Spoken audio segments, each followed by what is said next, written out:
I'm going to demold this frog and see if it's got warts or if it's beautiful. For this week's project, let's just say things are hopping in the studio.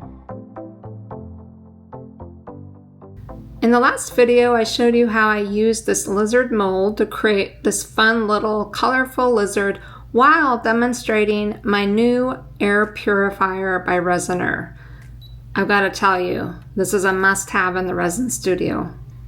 This week, we're keeping that theme alive and we're gonna continue with the reptiles. I've got this really cool silicone frog mold and we're gonna be casting some resin in it and see what we can come up with.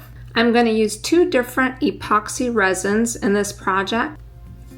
Some other supplies that I'm going to be using, and I always have on hand, are my alcohol wipes to wipe my gloves, to wipe my molds, to wipe my counters. Of course, your protective gear, your gloves, your respirator, and some mixing sticks.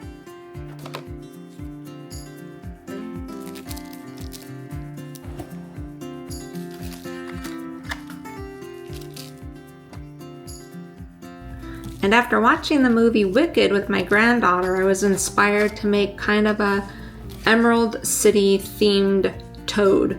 So I know I have just the right gold glitter I want to use for this project, and it's got little flecks of emerald green in it too. Totally Emerald City, the yellow brick road theme going here. For the first layer, I'm going to use Counterculture's DIY epoxy resin. It is a 2-part 1-to-1 ratio resin, and I wanted to use this because we're not going to be pouring a very deep pour, and this cures a lot quicker. My goal was to measure out about 2 ounces of resin. Of course, I went over a little bit, but just equal it out, and with this resin, make sure you're using a 1-to-1 ratio. Stir it really, really well for 3 to 5 minutes and begin mixing and pouring.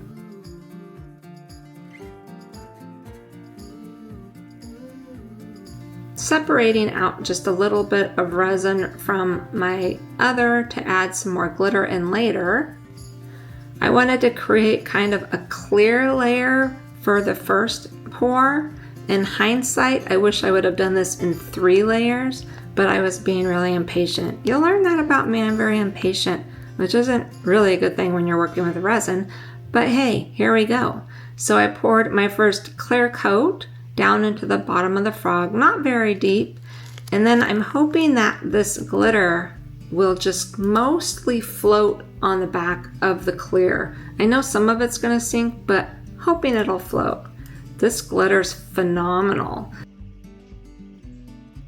You can always find my supplies if I have links for them, but listed down in the description below my video. Just hit that little drop down menu and you'll see everything listed there, just in case you want to try a project like this for yourself.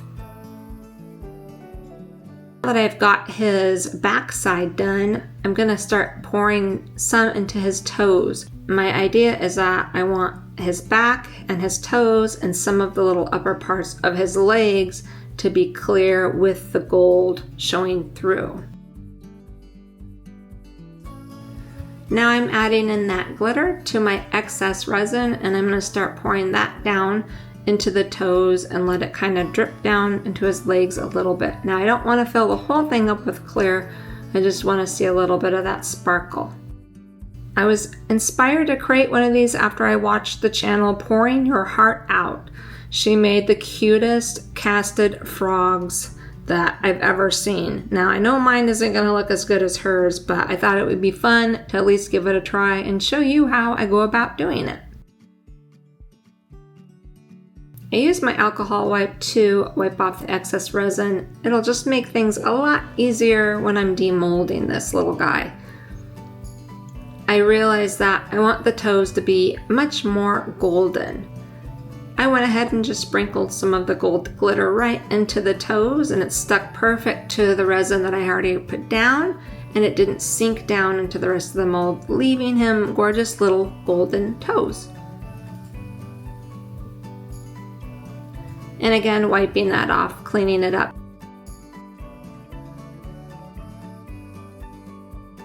And here's the part where I realize I have made way too much resin. So I've got this dragonfly mold on hand. I'm going to be dusting it with some of my chameleon mica powders. I love these. They're shape shifting, color shifting, beautiful colors. I'm going to go ahead and paint some of this dry powder into my dragonfly, mix some of that glitter in, and pour the rest of this resin into this guy. I don't want it to go to waste. I don't know if this will look any good, but it's always fun to do something in lieu of just wasting your resin.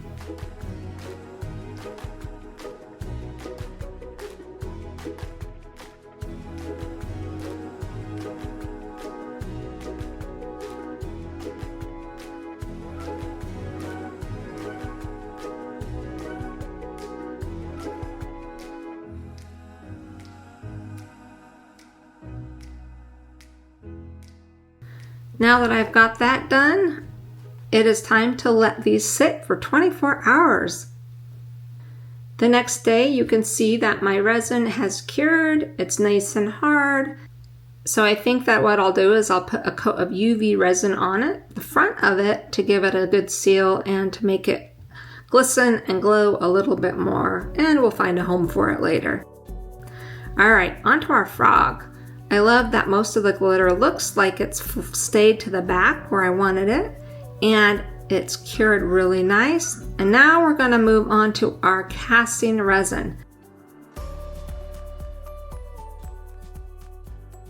This is a 3-to-1 ratio resin, and it's made for deep pouring. Make sure you don't ever cast a deep pour without using resin that's made for that, because you could like flash cure, it could get hot, it could start smoking. Trust me, this has happened to me before. It's not fun, it's scary, and it could cause a fire. So just make sure that you read about your resins and you use the appropriate resin for the appropriate application. And of course, I'm going to turn on my air purifier and get that going, because this resin's gonna take days to cure, and I want my studio being cleaned out as the resin cures.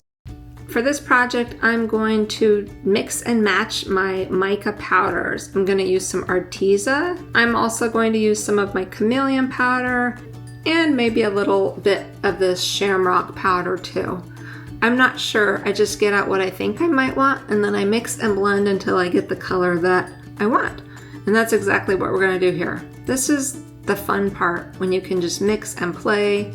And again, using this casting resin, you can really have a lot of fun with it and not worry too much about how much pigmentation you're adding, especially when it comes to mica powders.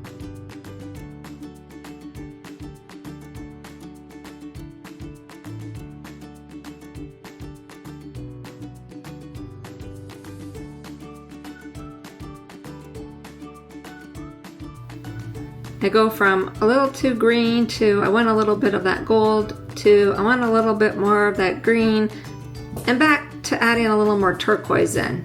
So that's the process you see here.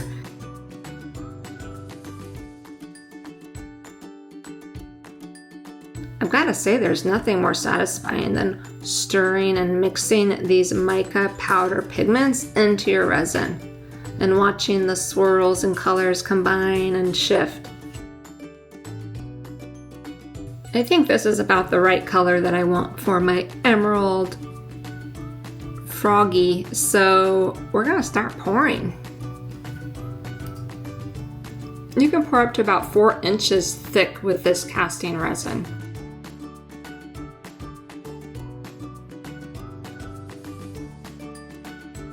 So after I get his body mostly filled, then I start pouring down into the legs and letting it just kind of back up and fill until I have it about level. Give it a few minutes to settle, because there's little nooks and crannies that the resin still goes, and so you kind of want to babysit this for a little bit.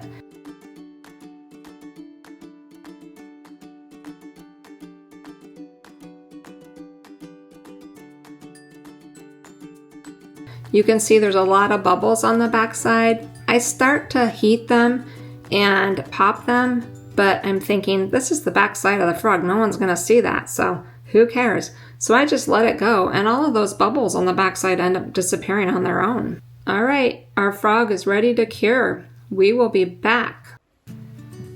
You can see back in the studio, my air purifier is a lovely shade of green, which means it is healthy and safe to be in here.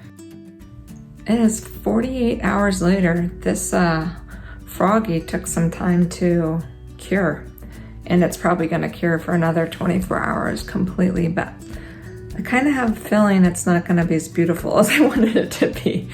But hey, you're just along for the ride on this crafting. Sometimes they turn out, sometimes they don't. But it's all about just enjoying the process, having fun with what you're doing, and if he's ugly, we'll move on to something else. I'm going to start with his little toesies first, since I'm assuming those are going to be the most fragile. The green turned out a lot darker once it cured than I wanted, so that's why I'm thinking this might not turn out like what I wanted.